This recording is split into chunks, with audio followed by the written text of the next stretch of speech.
Përshëndetje dhe mirë se vini në podcastin Çamiko. Në fakt një podcast i cili ka lindur nga dëshira dhe dashuria për çamërinë, për atë që kam trashëguar unë, për historinë, artin dhe kulturën, për më të bukurat e atij vendi dhe të asaj kulture që e mban gjallë çamërinë në mendjen time dhe në zemrën time. Pa diskutim si një vajzë çame është një mision i imi për të trashëguar ndoshta edhe brez pas brezi ato që më kanë lënë të parët e mi. Në këtë rrugtim nuk dua ta bëj vetëm, ashtu si kurse nuk hidhet vetëm edhe vallja Çamiko. Ndaj me mua do të jenë gjithmonë në këtë rrugtim për të mësuar, për të kremtuar dhe manifestuar gjërat më të bukura që vijnë nga ajo tokë që unë e quaj toka e ëndrave të mia.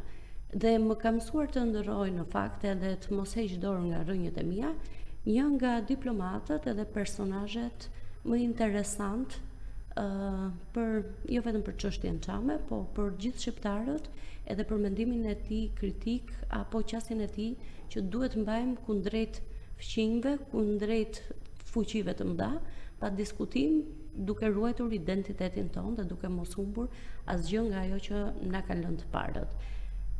Kanë qenë gjithmonë kështu takimet me profesor Shaban Muratin, një figurë të njohur të cilën e kemi humbur pak kohë më parë, po që pa diskutim ka lënë thesare, mendime dhe vlera të jashtëzakonshme për diplomacinë shqiptare. Ky diplomat i karrierës ka dhënë një intervistë kohët e fundit, mund të themi që është intervista e fundit e realizuar prej tij, dhënë për gazetaren dhe kolegen time Admirina Peçi. Do doja ta rikujtonim kështu në këtë intervistë dhe pa diskutim të jetë një lloj homazhi në këtë takim të parë të podcastit Çamiko, për të vijuar më tej dhe për të zbuluar kush është i ftuari i pari këtyre takimeve dhe këtyre rrugtimeve të bukura.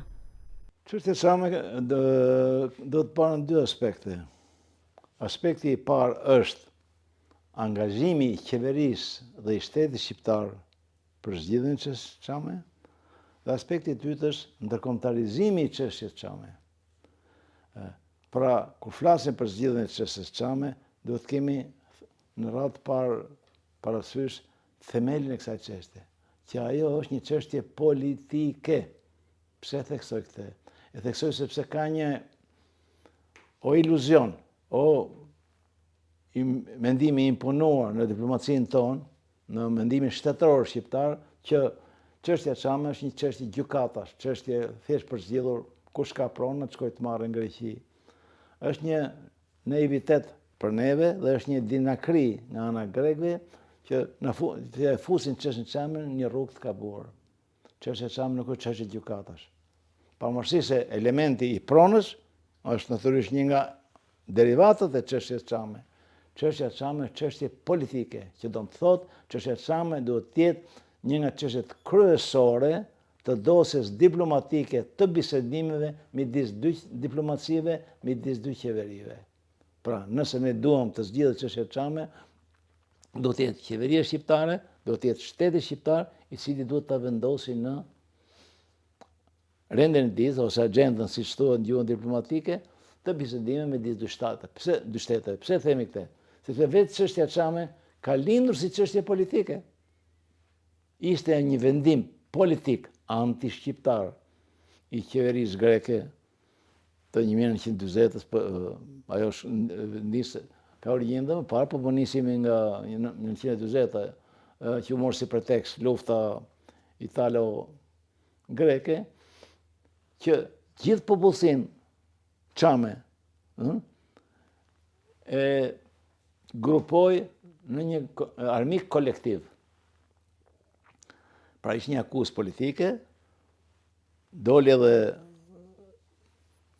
teza famkeqe që e ka mbajtur gjatë 80 vjetëve diplomacia greke, që popullsia Çame ka bashkëpunuar me fashizmin e me nazizmin e tjerë, dhe natyrisht ata morën vendimet qoftë të pronësisë, dhe sidomos mendimi i dëbimit kolektiv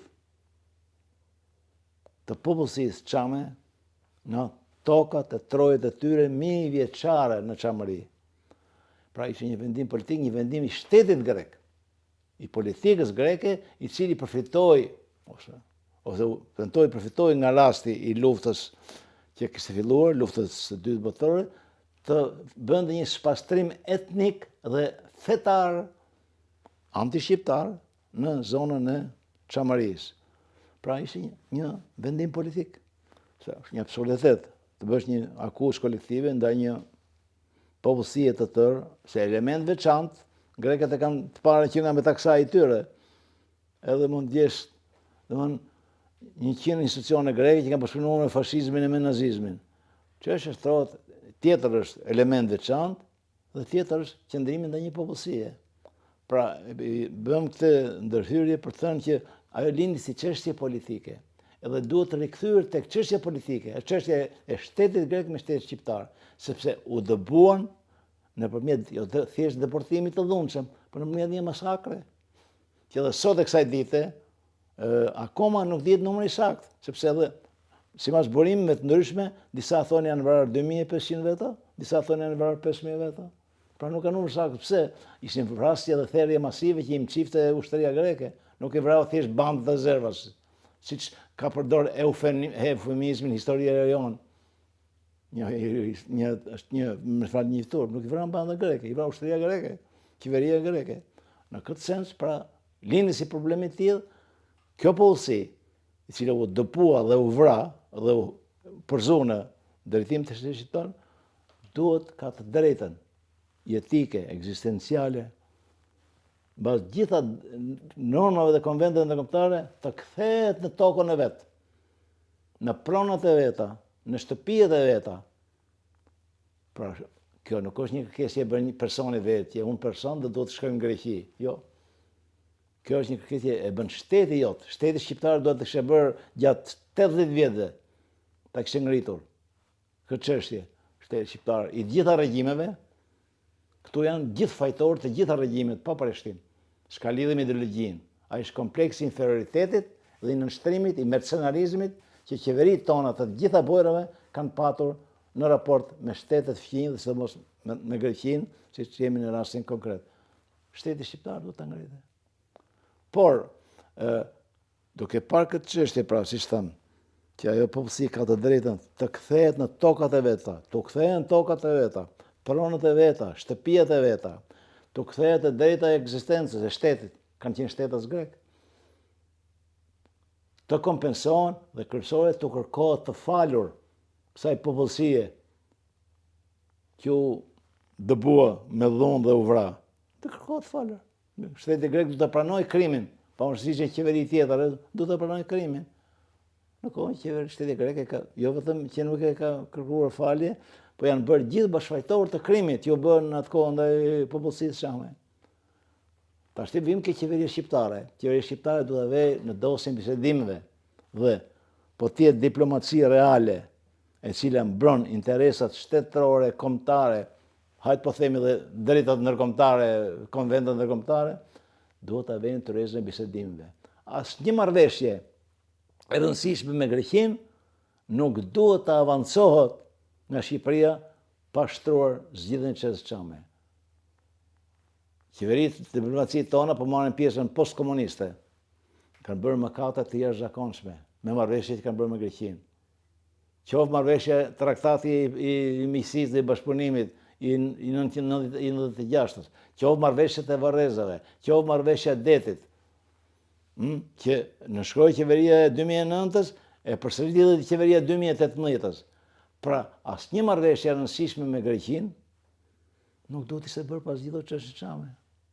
Qeveria shqiptare ka një përgjegjësi të pafalshme që nuk e ka ngritur kurrë në arenën ndërkombëtare të çështës çame.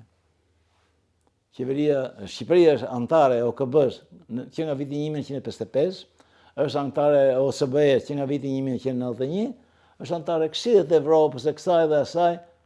Unë kam gjithë jetën që merrem me diplomacinë dhe politikën e jashtme. Njëherë nuk e ka ngritur Shqipëria çështën çame. Njëherë. Në asnjë organizat. Mora as Këshilli i Evropës, që është një fund një think tank. Asnjëherë s'e ka ngritur. Në OSBE kur guxojnë grekët, çojnë dhe minoritarët e Heimarës, shkojnë flasin në OSBE, e cila paguhet me paratë e shqiptarëve. Mirë po, Shqipëria sa ka ngritur kur? Kush e ka penguar? Edhe tani që flasim bashkë, s'kemi një herë një shembull. Pra, e kanë varrosur grekët, se s'u intereson. Por problemi është po ka varrosur diplomacia shqiptare. Keni gjë parasysh se shpesh herë spekulohet, po ta keni vënë re se edhe në media. Ka ministra të jashtëm, ose kryeministra, ose zyrtarë tjetë lanë shqiptarë që përpiqen të japin kredite njërit apo tjetër titullar të diplomacisë qeverisë e filani ose X-i e ka ngritur këtë çështjen çame me X kryeministër grek. Kjo është shumë naive. E para një shturp ta thuash. Pse? Një qeveri serioze nuk ngre problemin në konferencë shtypi. E ngren konferencë shtypi pasi unë ta kam hedhur në tavolinë. Ngritën çështjen çame në tavolinë dhe them publiku dhe mediave. Zotërinë nderuar, unë çështjen çame ja kam ngritur Mitsotakis të vjetër ose të ri, babait ti ose këtij që është sot, ja kam ngritur në turizëm bisedim dhe kam kërkuar 1, 2, 3, 4 të kërkoje. Po qoftë të thua ja se kur kam qenë një konferencë shtypje kam përmendur një herë në çështjen çame, ajo është të tallës me çështjen çame. Pra, përsëris sepse do ta ketë parasysh dhe publiku që të jetë i sigurt që asnjëherë qeveria e Shqipërisë nuk ka ngritur në bisedime zyrtare në tavolinë çështjen çame. Dhe që e bindur, ministri i jashtëm i Greqisë, Kociasi, kur ishte në Tiranë, tha hapur, tha, nuk ka ndodhur kur, tha, që një qeveri shqiptare, tha, të na kërkojë çështjen çame, tha, në bisedime zyrtare. Pra, shteti kërkon bisedime, nuk kërkon as në kafene, e nuk kërkon as konferencë shtypi. Neve kemi humbur, mi se kemi patur, diplomacia shqiptare dhe qeveri shqiptare, një rast të artë, cili është në 29 shtator 2016, komisioneri i Bashkimit Evropian për zgjerimin, Johannes Hahn, duke folur në Parlamentin Evropian, në emër të Komisionit Evropian, i u drejtua direkt përfaqësuesve grek në Parlamentin Evropian, që çështja çame është një çështje që duhet zgjidhur në bisedime midis Shqipërisë dhe Greqisë.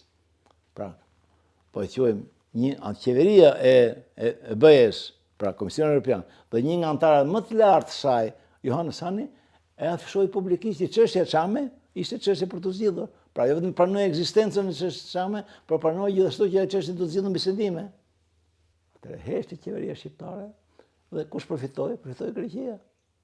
Çështja çame në mënyrë determinante duhet bëhet pjesë e bisedimeve diplomatike, qeveritare dhe midis dy shteteve tona.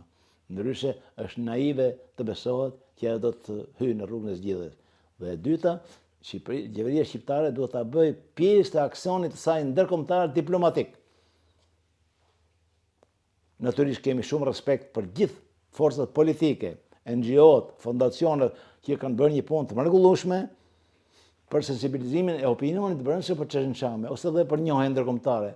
Por mos harroni, politika jashtme, diplomacia është çështje e shtetit. Ata janë forca ndihmëse, që ndihmojnë të zemë në çështjen çame, por përgjegjësia kryesore e zgjidhjes historike të një çështje historike si çështja çame është e qeverisë edhe e shtetit dhe diplomacisë së Shqipërisë. Çamiko është në fakt një zgjedhje jo e rastësishme. Jemi menduar gjatë për emrin dhe në fakt kemi zgjedhur atë emër i cili vjen nga një valle ku do duhet të bëhemi bashkë dhe për këtë dua të prezantoj të ftuarin e parë. Dua vërtet të prezantoj si një nga zërat e rëndësishëm, sepse në thelb ne duam të flasim për këtë çështje. Së pari, ju falenderoj që bët pjesë e këtij rrugtimi të bukur të këtij podcasti, i cili do të hedhë dritë mbi çamërinë, mbi historinë tonë, mbi identitetin tonë, mbi luftrat tona dhe përpjekjet e shumta për jo thjesht për të ruajtur këtë identitet, por njëkohësisht edhe për të gjetur rrugët dhe zgjidhjet e kësaj çështje.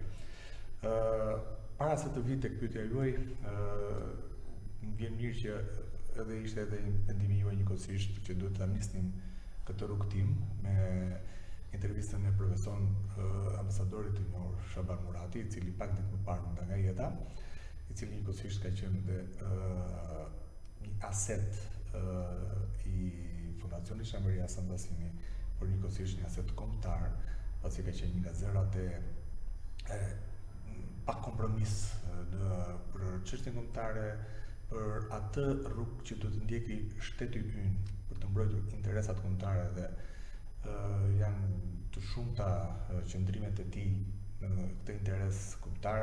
Mund të përmend rastin e detit, mund të përmend gjithë përpjekjet e Kosovës kohët e fundit në luftën për të ruajtur integritetin e vet territorial, dhe qëndrimet e ambasadorit kanë qenë shumë kombëtare dhe mesazhe të qarta që i është dhënë politikës në mënyrë që të ndjeki rrugën e dur për të ruajtur pikërisht këtë lloj identiteti.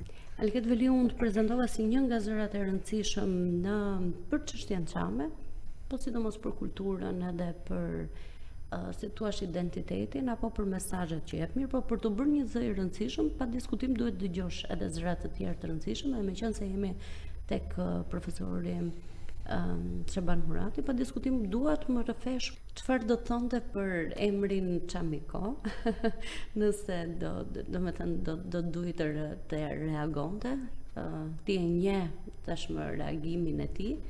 Unë kam pasur më pak mundësi ta takoj, po më ka lënë vërtet mesazhe të mëdha.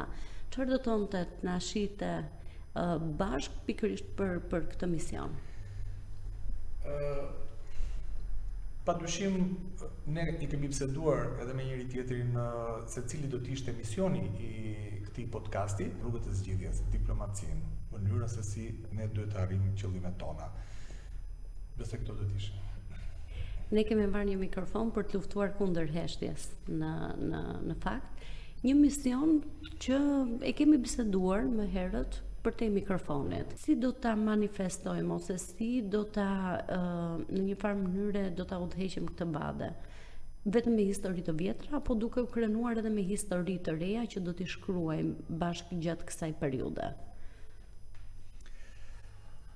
Pyetja është shumë interesante, por ajo që unë doja të përmendja është fakti që është shumë e rëndësishme që të njihet e shkuara jonë. Sepse është një shprehje e madhe që njeriu që s'di nga vjen nuk di ku shkon. Kështu që njohja e historisë, njohja e gjithçkaje të identitetit të kulturës tonë është shumë e rëndësishme për do të ndihmonte në ndërtimin e hapave të tjerë për të ardhmen. Unë padyshim jam plotësisht dakord me ty që ne nuk do të mbetemi vetëm tek e shkuara, tek dhe të vajtojmë mbi të shkuarën, por ne duhet që ta njohim të shkuarën në mënyrë që të dimë se cilat do të jenë hapat e të ardhmes tonë. Padyshim është shumë e rëndësishme që ne duhet të ulemi, të dialogojmë, të flasim, të gjejmë zgjidhje për një problem që ka mbetur pezull prej kaq kohësh pas zgjidhje. Dhe që në krye të kryeherës kur shoqata Çamëria u ngrit në 1991, kërkesat tona kanë qenë shumë të qarta, shumë të sakta, duke kërkuar rikthim në trojet tona, pa cënuar askënd. Është një drejt njerëzore që gjithkujt i takon të jetoj në shtëpinë e prindërve të vet, por njëkohësisht mos harrojmë që kemi akoma njerëz që janë gjallë, që i kanë shpëtuar atij genocidi dhe ata duhen të kthehen në shtëpitë e tyre. Pra, unë besoj që e ardhmja dhe zgjidhja e kësaj çështje duhet të vijë pikërisht me dialog. Me dialog me palën greke dhe të detyrojmë atë palë greke që shtetin grek që të pranoj të bisedoj për çështjen çame, ta ketë çështjen çame në agjendën e bisedimeve mes dy qeverive dhe shteteve tona. Si do ta bëjmë përmes artit, kulturës apo vetëm politikës? Pra, cilat janë mekanizmat që duhet gjejmë ne? Dhe a do të jetë ky një podcast i cili do të mund të lidhet ndoshta pashmangshmërisht, ndoshta në mënyrë të pavetëdijshme me politikën. Pra, unë synoj që këtë podcast dhe këtë rrugtim ta bëj larg politikës. por në mënyrë të pashmangshme ndonjëherë disa ngjarje edhe për shkak të historisë na lidhin me politikën ose me vendimet që janë marrë dikur për çështjen çame dhe si ndikojnë pa diskutim ato sot. Sa do të mundet ne ta shmangim politikën edhe sa kemi mundur ose ai është politika i vetmi mjet për të arritur drejt këtyre mesazheve dhe këtij dialogu me fqinjin? Unë do të doja dhe që të promovohej që ajo bashkëtesë që ka qenë në shekuj mes shqiptarëve dhe grekërve, edhe nëpërmjet një podcasti të sillej kjo bashkëtesë, pikërisht të promovoj ai komunikim i mirë mes dy popujve tonë, sepse nuk është çështje se ne jemi në konflikt me popullin grek, apo shqiptarët janë kundra grekërve si popull. Përkundrazi, në periudha të ndryshme historike kanë treguar që kanë qëndruar në krah njëri tjetrit, madje edhe nga rrëfimet tona familjare të gjyshërve tanë na kanë treguar për marrëdhëniet e mira që kishin me fqinjtë e tyre grek, edhe me shqiptarët ortodoks, padyshim se janë vëllezërit tanë. Por të njëjtën gjë ne shohim dhe sot në Shqipëri, larg atyre ekstremistëve, të cilët unë do të them që edhe minoriteti grek në Shqipëri është distancuar nga qaqet ekstremiste që kemi parë rastet e kohëve të fundit me Belerin apo me ekstremistë të tjerë, dhe marrëdhëniet e shqiptarëve me minoritarët apo me zonat minoritare në Shqipëri janë përsëri marrëdhënie shumë të mira. Kështu që ne nuk kemi absolutisht asnjë arsye që të themi të kundërta apo promovojmë të kundërtën. Kjo është vërtet e madhe. Por ndërkohë, politika greke dhe politika shqiptare po bëjnë ose më saktë duan të çbëjnë atë që popujt e kanë me njëri tjetrin. Dhe për shkak edhe të fuqisë që sot ka Greqia, asaj përsie që ka ekonomikisht dhe politikisht në Shqipërisë, ata kanë gjetur dhe përpiqen në çdo lloj mjeti të influencojnë dhe të imponojnë heshtjen për çështjen çame, por kjo nuk është zgjidhja. Kjo është vetëm një spostim, le të themi dhe pasim topi, do të thoja unë, nga një qeveri në një qeveri tjetër, sepse të dy që unë e shikoj edhe në Shqipëri dhe në Greqi, e konsiderojnë si një peshë të cilën të rëndë, për cilën mund të kenë kosto politike. Por, ndërkohë, nga ana tjetër unë do të thosha që është një papërgjithshmëri, sepse ashtu si edhe në një familje u takon prindërve, të mëdhenjve, të urtëve, që të gjejnë zgjidhje për mos i lënë pasardhësit e tyre, fëmijët e tyre në konflikt, edhe shtetet do të dalin dhe të marrin pikërisht këtë lloj përgjegjëshmërie dhe të jenë në këtë lloj standard niveli që mos t'i lënë shqiptarët dhe grekët brezat që vinë për t'i lënë në konflikt me njëri tjetrin, por të gjejnë zgjidhjen që të jetojnë në paqe, të jetojnë në harmoni me njëri tjetrin. Jemi fqinj dhe si fqinj është në interesin e dy palëve që mos të ketë konflikte, por të kemi një rrugtim të përbashkët në ato procese që janë edhe le të themi rajonale dhe besoj që është në interesin e të dy palëve. Por është, siç e thash pak më parë, është përgjegjësia e dy shteteve dhe këto do të marrin, ashtu si një prind i mirë do të marrin atë përgjegjësi që fëmijët e tyre mos t'i lënë në konflikt. E kam përmendur edhe herë të tjera, po më lejoni të citoj këtu një albanolog të shumë të famshëm, Robert Veslin, kur është pyetur lidhur pikërisht për çështjen çame dhe për atë çfarë historianët tregojnë për çështjen çame apo shkruajnë për çështjen çame, ai ka thënë që ne e kemi njohur historinë e çamërisë dhe të Shqipërisë në tërësi, e kemi njohur nëpërmjet fqinjve. Pra, historianët shqiptar ka thënë që kanë qenë me mec, nuk kanë folur. Ndërkohë që historia duhet të jetë alternative, pra secili ofron dhe tregon historinë e vet. Kështu që edhe duke u referuar përsëri librave të historisë që grekët kanë bërë presion e tij zakonshme që ta heqin emrin Çamëri nga tekstet shkollore, dhe ja kanë arritur, sepse në kurrikulat aktualisht Ministrisë së Arsimit nuk flitet më për çamëri, por për shqiptarët në Greqi. Por ndërkohë që edhe ajo pak sa flitet për çamërinë, nuk përmendet që ka genocid. Dhe sipas ato që mësojnë fëmijët sot në klasën e 9, është thjesht një dhunë që kanë ushtruar ushtarët e irrituar grek për shkak se i akuzonin çamët për bashkëpunëtorën në nazizmin. Po të mësosh fëmijëve këtë gjë sot është e turpshme, sepse e vërteta nuk është kjo. E vërteta është e madhe që ata çamë nuk është se një ditë të bukur në 44-45 një ndoqën nga shtëpitë e tyre sepse i akuzuan për këtë gjë, por ka jo më pak se 100 vjet, që në 1824 që filloi politika me të famshëm megaloidea të Jani Koledis për një politik e qartë për spastrimin e çdo të huaj nga territoret greke, kur padyshim shqiptarët ishin ata që zinin peshë më të madhe. A vazhdon kjo Alket në këndvështrimin tuaj një politik e Greqisë, a përpiqet me të njëjtat metoda të realizojë edhe të shtrijë në kohë këtë programin 100 vjeçar që ka pasur? Ata e kanë shkruar historinë e tyre. Dhe për çamërinë e fillojnë dhe mbarojnë me 1944. Por nga ana tjetër, unë kam qenë i vëmendshëm dhe kam lexuar jo pak edhe historian grek, të cilët kanë qenë kurajos për të treguar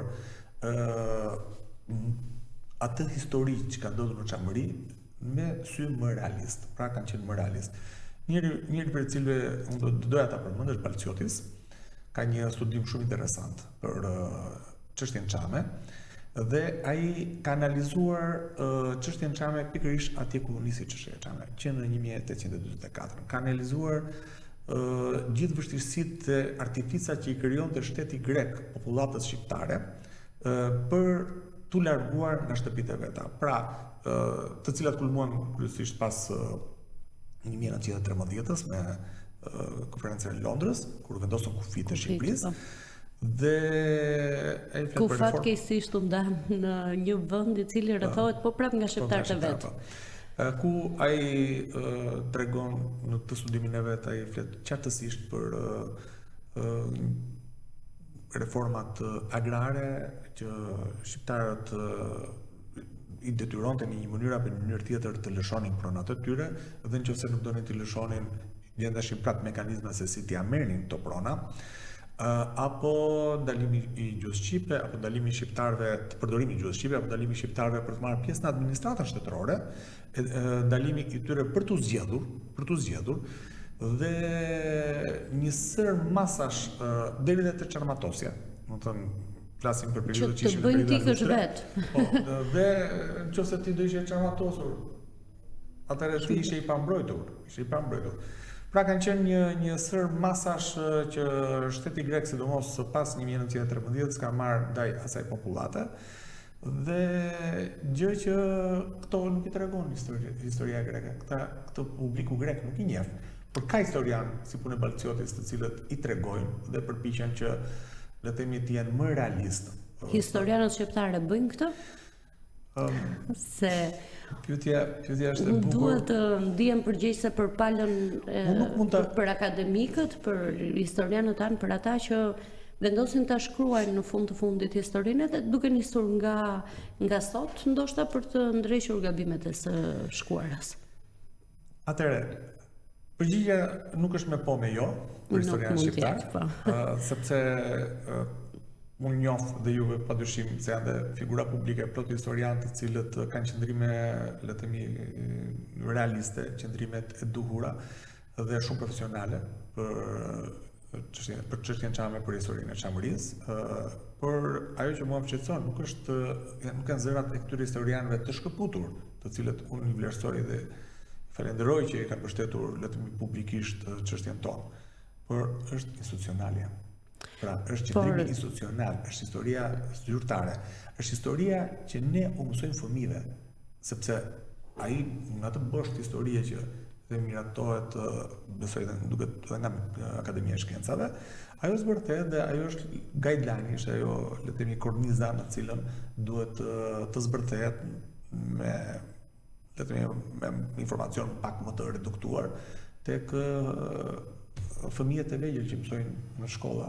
Por nëse fëmijëve nuk u thuhet që në Çamëri është ushtruar genocid, por thjesht një dhunë le të themi e ushtarëve të irrituar, atëherë kjo nuk është gjë e dur. Dhe të mos harrojmë që genocidi është njohur nga Parlamenti Shqiptar në 94. Pra është dhe një detyrim ligjor njëkohësisht. Prandaj duhet të ndaj qëndrimet personale të shumë historianëve dhe ajo që është linja zyrtare. Për linjën zyrtare padyshim që nuk është e dura, ka shumë vend që të shkruhet historia e Çamërisë ashtu siç duhet. Ju e dini që prej 3-4 vitesh mos më ka një iniciativë të Akademisë Shkencave të Shqipërisë për të rishkruar historinë e shqiptarëve. Dhe ajo që mua më shqetëson është që unë nuk e di se akoma nuk ka dalë, dhe sa po të njihemi do të kemi qëndrimet tona, madje e kemi kërkuar dhe herët që historia e Shqipërisë, e Çamërisë të shkruhet ashtu siç është dhe publikisht, por më shqetëson fakti që janë shumë pak faqe që janë lënë për historinë e Çamërisë. Janë vetëm 18 faqe. Shumë pak. Në gjithë duhet të jenë 5 vëllime voluminoze. Jam duke folur për gjithë historinë, pra të gjitha periudhat. 18 faqe? Vetëm 18 faqe dhe më duket rreth 40 faqe, 44 faqe duhet të jenë për Kosovën. Pra janë shumë pak për të shkruar, për të shkruar le të themi nga Akademia e Shkencave për Çamërinë. Ndante të njëjtin qëndrim edhe meqense përmendëm Kosovën, edhe profesori Recep Qosja kur e kam pyetur për sjelljen e akademikëve shqiptar, dhe më dha një zgjidhje që duhet jenë shumë më të pavarur. Por për të shprehur mendimin e tyre. Por institucionalisht Akademia e Shkencave varet financiarisht nga qeveria shqiptare. Dhe për sa kohë besoj financiarisht dikush diçka varet nga kryeministri Rama, i cili ka deklarata të tilla edhe në këtë periudhë të si thua të ndjeshme zgjedhore, pa diskutim do të jetë e vështirë pavarësia e vet Akademisë së Shkencave. Dhe më ka thënë poshtë shumë e vështirë. Kështu që mbetemi në hallkat e pavarësia ekonomike, padyshim, pavarësia ekonomike është jep mundësi për të qenë, le të themi, vetvetja. Kurse nëse varesh ekonomikisht nga dikush, varesh edhe në mendimin tënd dhe në atë që ti shpreh. Por unë do të thosha që kjo nuk është vetëm një histori apo një problem i qeverisë aktuale me çështjen Çame. Kjo është një histori që është e hershme, mund të them për 81 vite, se janë 81 vite sot, qeveritë shqiptare të gjitha kanë hershtur, qeveritë shqiptare të gjitha kanë patur një lloj servilizmi nga i palës greke, dhe këtu duket sikur kanë qenë dhe një lloj dakordësie të gjithë. Nuk është thjesht vetëm ky është një problem i Ramës, se nuk bëri ndonjë gjë më mirë për para Berisha, apo Nano, apo Enver Hoxha, apo këtu duket një lloj dakordësie dhe duket sikur është e hershtur. Pra, askush prej këtyre nuk merr përsipër, nuk guxon të flasi apo të diskutojë çështjen Çame, edhe pse ka detyrim ligjor. Është në preambullën e Kushtetutës së Shqipërisë që ngarkon shtetin shqiptar të mbrojë të drejtat e shqiptarëve kudo që janë, ndërkohë që ne jemi këtu. Padyshim që ka dhe shumë të tjerë që kanë emigruar vitet e fundit, por po marrim ato numrat që le të themi ne njohim nga regjistrimi që është bërë në vitin 91 të popullatës Çame, që pjesa dërmuese e Çamëve, le të themi, deportuar nga 44 dhe pasardhësit e tyre ishin në Shqipëri. Sot ka ndryshuar ky raport, nuk janë në Shqipëri, se një pjesë e tyre kanë emigruar, por qeveria dhe shteti shqiptar është i detyruar, e ka detyrim kushtetues të mbrojë interesat e tyre. Ndërkohë që nuk ka asnjë lloj lëvizje në këtë drejtim, asnjë lloj lëvizje. Pra, nuk doja të fokusohesh vetëm në një qeveri, nuk e kam çështja çame duhet të jetë e tërëve. Pra, duhet të jetë pjesë në radhë parë dhe detyrim shtetëror dhe duhet të jetë e gjithëve, nuk është çështje që i takon një forcë politike apo një forcë politike tjetër, apo na takon vetëm një çamve. Jo, kjo është e gjithëve. Do ta ndinë të tyre. Si do jetë podcasti në raport me politikën? Që do thotë sa, domethënë ne u munduam që të nisnim një rrugtim, po nuk e shmangim dot vërtet politikën. Me sa shoh dhe nga biseda deri tani me ne prapa atje po shkojmë. Edhe pse ne biseduam dhe do të jemi, le të themi, më shumë tek pjesa e historisë, kulturës. Por besoj që në këto takimet dhe intervistat e ardhshme dhe të ftuarit të radhës që do të kesh, do të jenë njerëz të këtyre fushave, specialistë të këtyre fushave dhe padyshim që dhe fokusi do të jetë, le të themi, tek në varësi të ftuarit që do të keni, pra mund të keni historian, keni diplomat, këngëtar, të mbijetuar, të rinj, e shumë të tjerë që do të jenë pjesë e kësaj. Dhe pse jo, nuk do të doja të fokusoheshim vetëm tek çamëria, por në përgjithësi tek çështja kombëtare, edhe pse çamëria do të ketë vend të veçantë padyshim, po edhe te çështja kombëtare ne mund të flasim edhe për sfidat e Kosovës, të Malit të Zi, të Maqedonisë, apo edhe të Luginës së Preshevës. Duhet ditur që Lugina e Preshevës sot i ngjason shumë çamërisë. Mbi të po bëhet një spastrim etnik, edhe pse është i heshtur nëpërmjet pasivizimit të adresave. O thuajse është shkretëtuar me dvegja. Presheva është, le të themi, duke u zbrazur. Pra, besoj që ky podcast do të ketë vend edhe për ta dhe për hallet e tyre dhe do të themi përfaqësues nga këto zona. Ju keni hequr në fakt një paralele dikur ndoshta 2 apo 3 vite më parë kur organizuat një ekspozitë në Kalan e Tiranës tek zona e Toptanëve për thuash atë që ka ndodhi dikur në Çamërinë dhe atë që ka po ndodh në Luginën e Preshevës. Tani që të largohem unë pak nga politika, pse Çamiko? Kur vendos emri Çamiko, padyshim erdhi pas diskutimi shumë mendimesh dhe sepse ky podcast mund të kishte shumë emra, mund të kishte emrin dhe Dodona, sepse është nga tempi më të lashtë në Çamëri. Mund ta kishte dhe Tiamis për shkak të emrit që Çamëria ka marrë sipas Çabeit, emri Çamëri ka ardhur nga lumi Tiamis, lumi Kalamas që është sot. Mund të kishte shumë emra, që mund ta identifikoni më së miri dhe të përfaqësoni më së miri, le të themi, këtë podcast. Por menduam Çamiko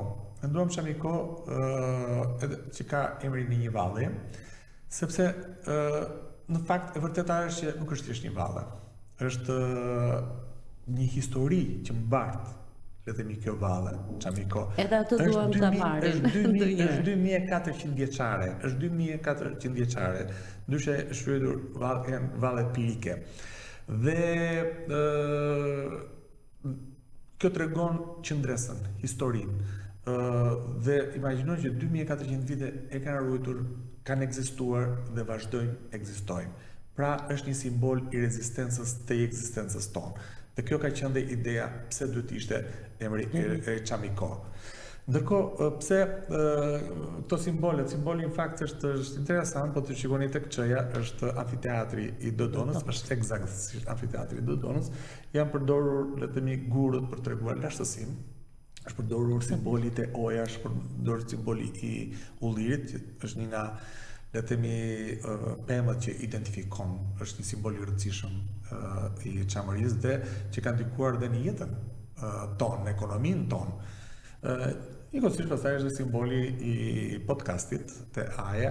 Pra, kemi tentuar të fusim element të cilët, le të themi, e përfaqësojnë këtë podcast dhe qëllimin për cilin është ndërtuar ky podcast.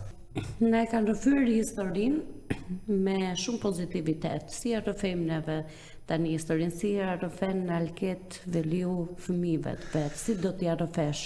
Kisha gjyshin e babait treguar në Barfajn, gjyshin e nga Barfajn dhe babai ka lindur atje.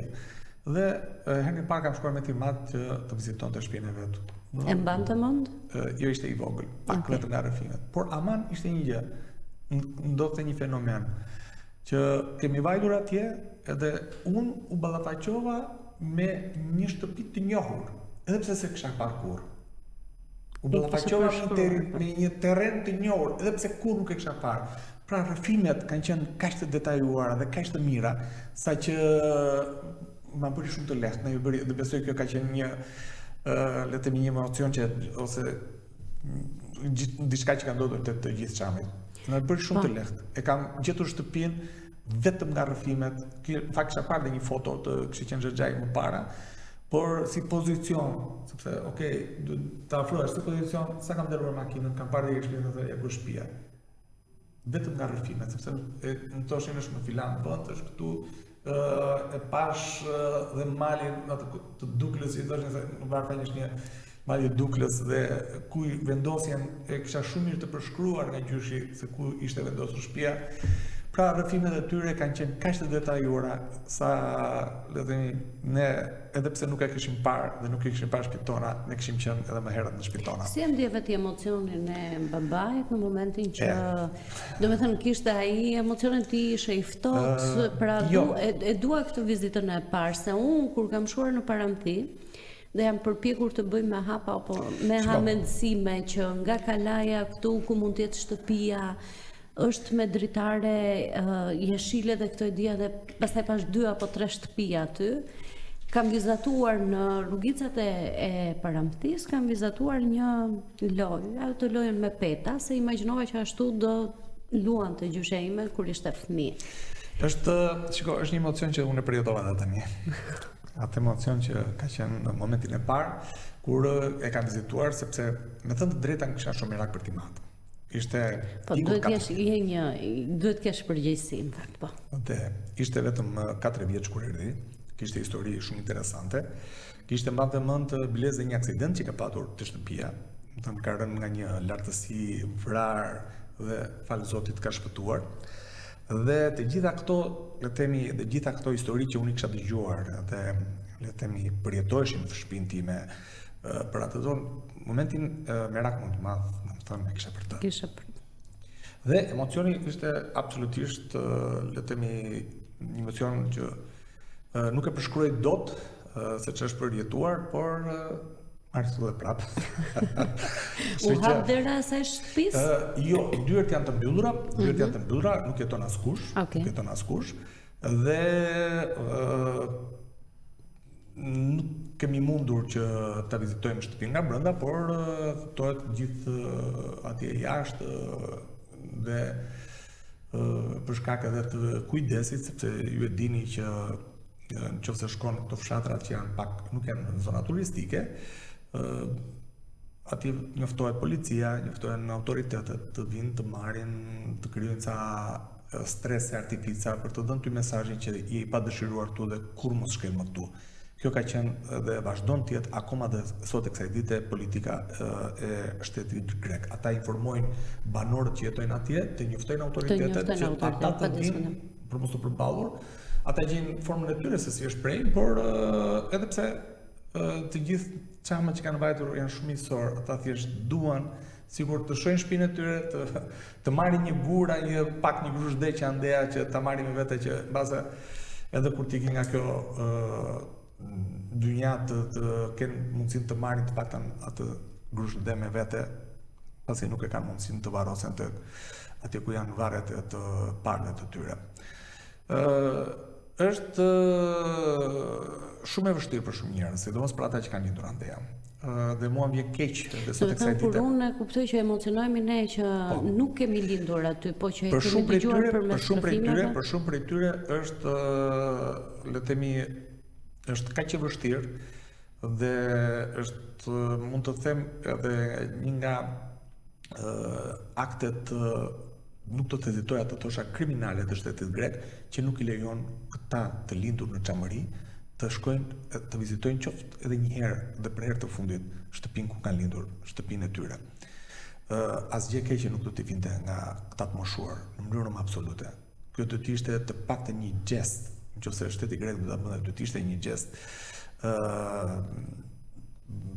breri ndërgjegje, ose do ishte një gjest njerëzor, se të ndalosh dikë të shkojë në shtëpinë e vet, kjo është kriminale. Po të njëjtën gjë që ka bërë gjyshi, babai, mamaja ime dhe kanë bërë me mua, e njëjta gjë do të bëjë me fëmijët e mi. Duhet treguar ashtu siç është. Por mesazhi që duhet përcjellim dhe unë këtë kam le të themi si prioritet është po edhe si mesazh po i njëjti që nuk kemi armiqësi me grekët. Ne dashakeqësisht duhet na vë përballë njëri tjetrit si dy popuj. Ndërkohë ne nuk kemi përballë njëri tjetrin, jemi në krah njëri tjetrit. Kjo është e gjitha politika fatkeqësisht në shtetin grek dhe politika e kishës, që ka tjetërsuar edhe atë identitet kombëtar për shkak të identitetit religjioz. Kështu që kjo është ajo që ka ndodhur atje.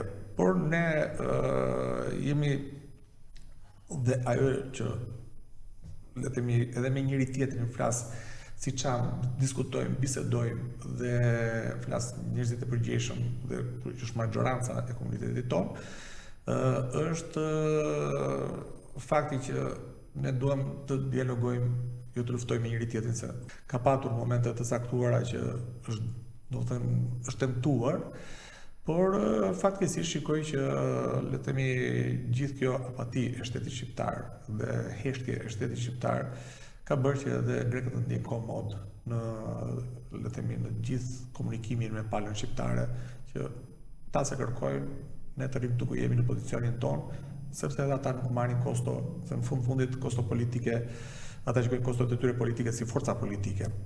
Dhe si që tash më parë e pasojnë topin tek brezat që vinë, gjëja që është me gabuar. Do të avjojmë këtë rrugtim me këtë podcast, me të tjerë personazhe, emra që do të na rrëfejnë si nga arti, po për te politikës, për te kufive, do t'i kalojmë disa barjera duke komunikuar dhe nëse ndokush në fakt ka mundësin dhe do ta hedh këtë valle me mua Luela Meftarin, mund më shkruaj edhe le të kapemi së bashku për dore për të mos heshur për disa të vërteta. Të falenderoj shumë për këtë bisedë, Alket Veliu, për këtë mision.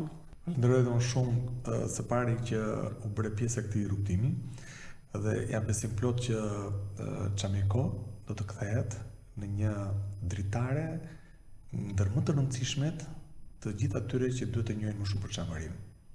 Do të kthehemi prapë dhe unë do të ftoj prapë edhe për iniciativa të reja evente që ndoshta do të ndërmarr fondacioni, për ndoshta artistë që do të mbështesësh në lidhje me dhe që shkojnë në sinkron me Çamikon. Shpresoj shumë që të na ecë mbar në të gjitha rrugtimet edhe në të gjitha hapat që do hedhim.